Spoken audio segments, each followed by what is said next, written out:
ओम श्री साईनाथाय नमः। ओम श्री साईनाथाय नमः। ओम श्री साईनाथाय नमः।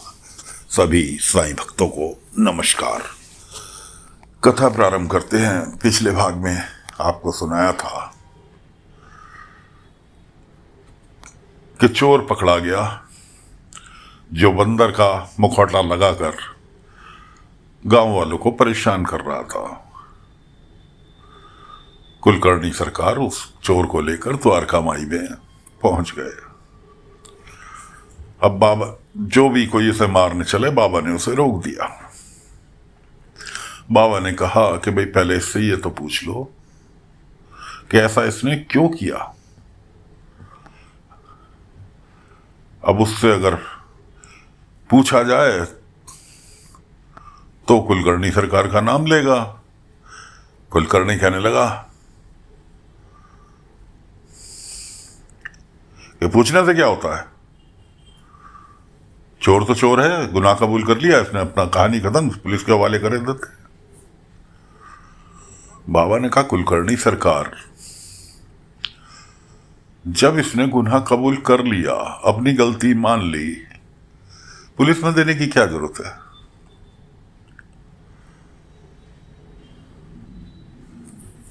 आखिर इसने भी किसी मजबूरी में ही किया होगा, अभी से पछतावा हो रहा है, इसने गुनाह कबूल कर लिया, छोड़ दो।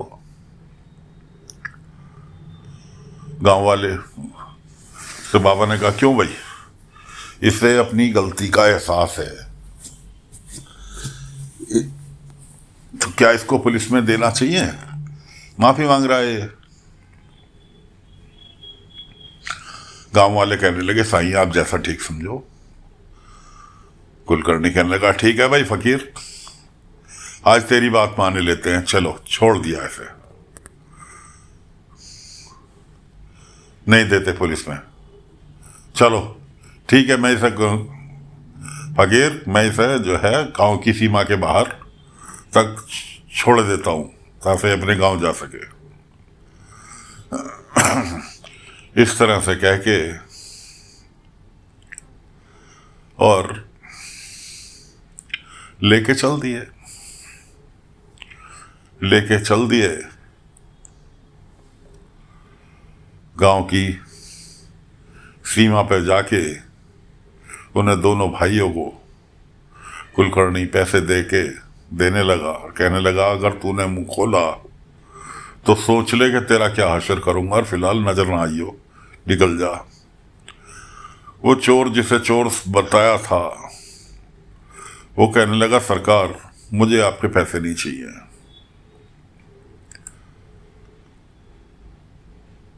साईं ने मुझे बचाया और मैं उनकी बातों से प्रभावित हुआ, इसलिए आप बेफिक्र रहो, मैं अपना मुंह नहीं खोलूंगा और मुझे आपके पैसे नहीं चाहिए। ठीक, कुलकर्णी कहने लगा ठीक है भाई तेरी जैसी मर्जी, जा दिखाई ना दियो दोबारा। वो चला ही ताकि इतने में बलवंत ने आके पकड़ लिया उसे कि कुलकर्णी सरकार ये भेद तो खुल के रहेगा, सभी गांव वालों को तुम्हारी करतूत बता के रहूंगा। क्यों, तुमने मुझे सबसे बड़ा धोखा तुमने दिया, मेरी मील ना बनने पे तुमने बाधा बनने की कोशिश की, इसके तरह ऐसे ऐसे कितने प्रपंच तुमने रखे। कुलकर्णी कहने लगा बलवंत जी मेरी बादशाहत अगर तुम छीनोगे तो मुझे तो कुछ ना कुछ करना पड़ेगा, और रही बात तुम जो दूध के धुले हुए अपने आप को समझ रहे हो कि मेरे पास भी बहुत सारी चीजें हैं जो गांव वालों को बताऊंगा तो गांव वाले तुम्हें गांव में रहना तो दूर धक्के मार के बाहर निकाल देंगे, भले ही तुम कितने बड़े अधिकारी सही। और अगर मिल बांट के खाने की सोच रहे हो तो हाथ मिला लो, मिल बांट के खाते हैं।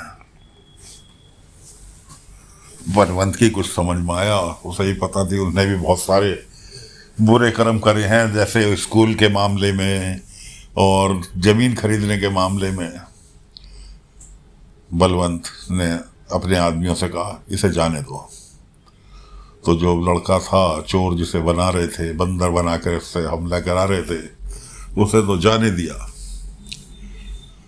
अब दोनों जने जो थे बन गए पार्टनर। कुलकर्णी कहने लगा बलवंत जी तुम भी, मैं एक सुझाव देना चाहूंगा कि जो तुम अपनी अलग हवेली बनवाने की सोच रहे हो उसे ना बनवा के मेरे वाड़े को बड़ा करा दो, तो अपनी सहूलियत के हिसाब से।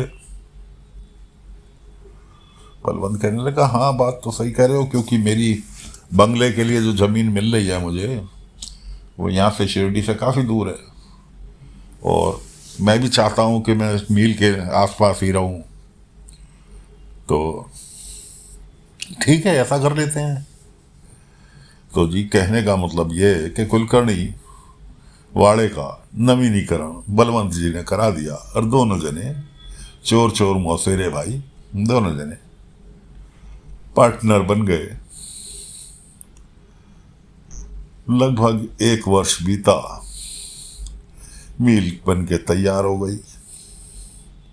कपड़े की मील जिसके अंदर कपड़ा रंगना बुनना इस तरह के काम हो रहे थे।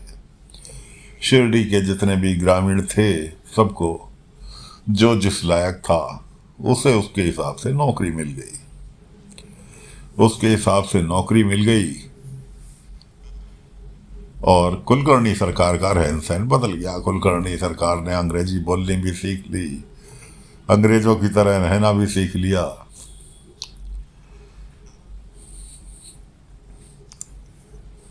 मील में गांव वालों की अब कोई त्यौहार पड़ता है शिरडी में जिसमें कि किसान लोग अपने औजारों की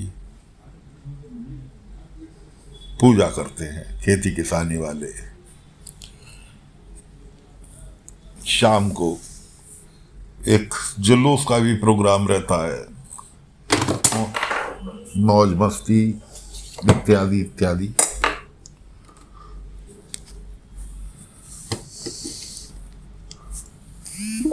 अब मील का तो टाइमिंग है कि सुबेरे जाना, शाम को मील की छुट्टी होगी। मील का सायरन बजा और गांव वालों ने भागना चालू किया कि लेट हो गए।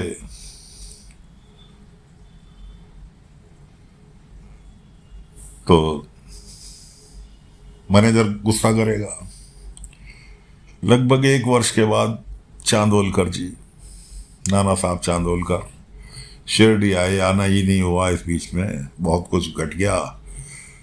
कहाँ मिले? खंडोबा मंदिर पर तात्या को मिले। तात्या की उनकी दुआ सलाम हुई। उसके बाद कहने लगे चांदोलकर जी अरे शिरडी तो बहुत कुछ बदल गया तात्या, कि मील भी बन गई, जमीनें भी बेच के मील गांव वालों ने कि काफ़ी कुछ तरक्की की है शिरडी में। कि बहुत दिनों से साईं से नहीं मिला था, छुट्टी पड़ी तो मैंने कहा साईं से मिल आऊँ। पहुँचे द्वारका माई में बाबा घड़े में पानी अपने भर रहे थे कि मेरा 15 रुपया आ गया। खैर तात्या साईं से कहने लगा बाबा के साईं आई घर पे है नहीं, और आज खेत में काम आने वाले औजारों की पूजा करनी है, आप अगर चलेंगे तो अच्छा महसूस होगा। चांदोलकर साहब आप भी चलो। खैर जी खुशी खुशी चांदोलकर साहब बाबा दोनों जने तात्या क्या पहुंच गए। पूजा वूजा कायदे से वहाँ पाटिल जी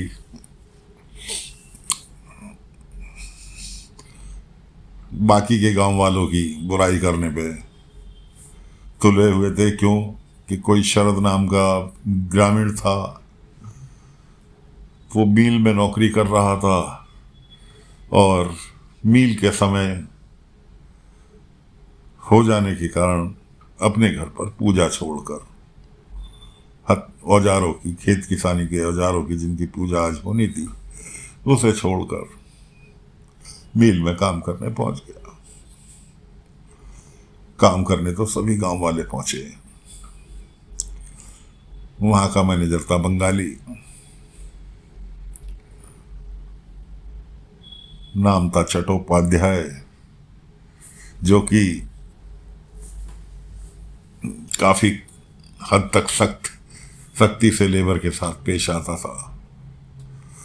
अब ये लोग घर से अपने त्योहार का दिन था, पूड़ी पकवान लेकर गए नुस्खेबाजी करने के लिए मैनेजर के आगे अपने अपने डिब्बे रख दिए। और मैनेजर भी इतना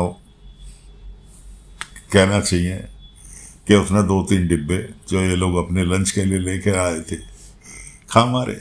अब बेचारे भूखे प्यासे, जिनके डिब्बे वो खा गया। अब लंच टाइम में भूखे प्यासे के चलो बाहर जाके कुछ खाइए। उधर अपने अपने बच्चों से वादा करके कि जी शाम को जल्दी आ जाएंगे, ताफे जुलूस में बच्चों को लेकर चलेंगे। अब मील में तो टाइम से छुट्टी होनी है, टाइम से आना, टाइम से जाना। वहां तो ये गुंजाइश ही नहीं कि जी आज 1 घंटा पहले चले जाए। किसी का बालक अपने पिता का इंतजार कर रहा था, बेचारा उदास। अब बाबा तो हर किसी की उदासी का समझते हैं, इसलिए बाबा पहुंचे उस बच्चे के घर। शरद नाम था उसके पिता का। उसके घर पहुंचे, बच्चा बाहर खड़ा था, नहीं मैं तो बाबा के साथ ही जाऊंगा।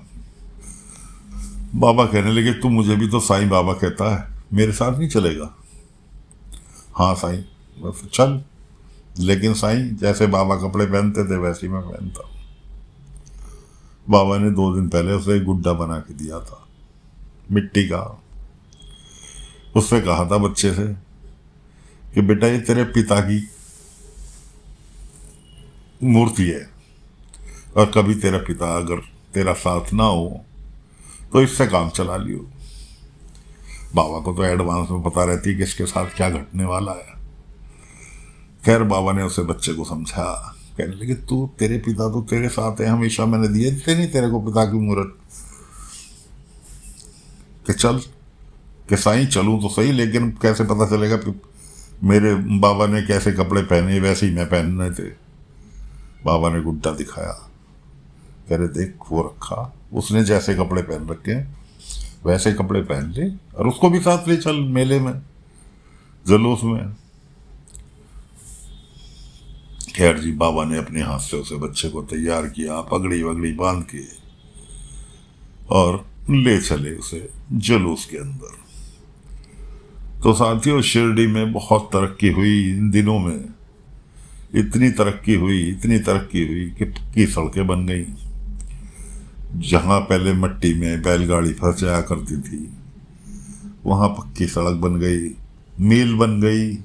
गांव वाले जो खेती किसानी करते थे वो आज मील में काम कर रहे हैं, लेकिन पाटिल जी का परिवार अपनी वही खेती किसानी में लगे हुए हैं। तात्या पाटिल जी, ये अपनी इन्होंने जमीन नहीं थी। क्यों? साईं का वचन इनके लिए पत्थर की लकीर था, इसलिए इन्होंने, साईं ने मना किया, इन्होंने जमीन नहीं बेची और आज भी अपनी खेती किसानी में लगे हुए हैं। तो फिलहाल दोस्तों कथा को यहीं पर विराम दे रहे हैं। अगले अंक में आगे की कथा लेकर हाजिर होंगे। तब तक के लिए आज्ञा दीजिए। ओम साई राम, ओम साई राम, ओम साई राम, ओम साई।